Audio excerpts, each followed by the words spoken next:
l'évolution de la façon avec laquelle vous contractualisez, sur certains marchés. Tu as un exemple là-dessus, dont tu pourrais nous parler sur, l'évolution de la contractualisation?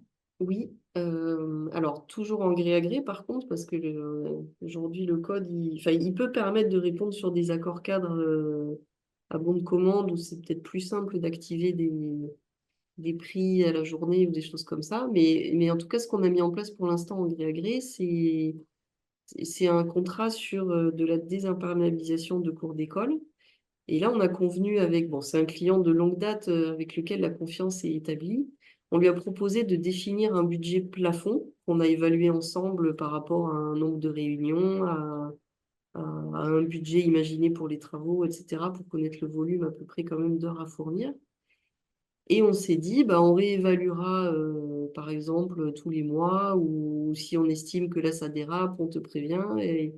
Et en fait, on a contractualisé, on l'a même écrit dans les pièces en disant que, on facturait au réel du temps passé. On n'a pas encore abordé le partage de s'il reste quelque chose sur le budget, qu'est-ce qu'on en fait?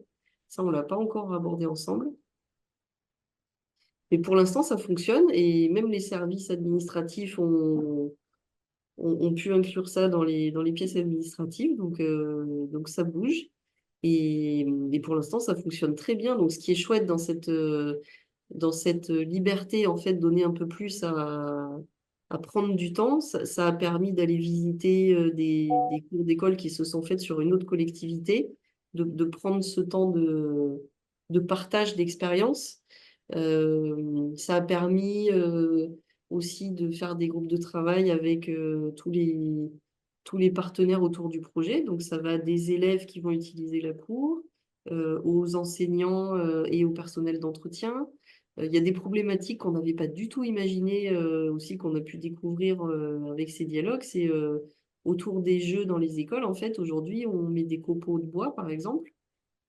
Et à un moment, l'élu il nous disait, mais les copeaux, moi, j'en veux pas parce que derrière, il y a un problème de sécurité. Du coup, on n'avait pas compris. Et la problématique qu'ils ont, c'est qu'en fait, il y a besoin d'une certaine épaisseur de copeaux sous les jeux pour absorber les chutes. Et la problématique, c'est que les élèves, bah, ils peuvent jouer avec les copeaux, ou il y a des problèmes bah, ils les déplacent, ils les mettent ailleurs que sous les jeux. Et après, bah, du coup, il n'y a plus aucune garantie qu'il y a la bonne épaisseur sous les jeux. Et donc, ça a posé des questions de qui fait l'entretien, qui balaye, par exemple, le soir, qui va vérifier que les copeaux, ils sont à la bonne place.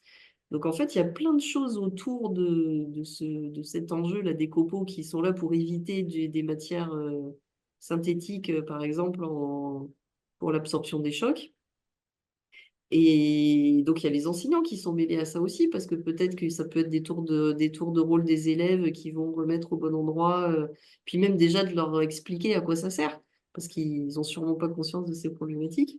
Donc, en fait, toute l'équipe a appris plein de choses en prenant le temps d'échanger et de creuser bah, finalement les enjeux de chacun. Oui, on dit souvent que cette façon de contractualiser, elle permet de, donner les moyens aux équipes, d'avoir la possibilité d'explorer, des possibles, notamment en phase d'études et d'amener, des innovations, qui ont une visée en général à la fois de concilier performance économique, environnementale, sociale ou sociétale.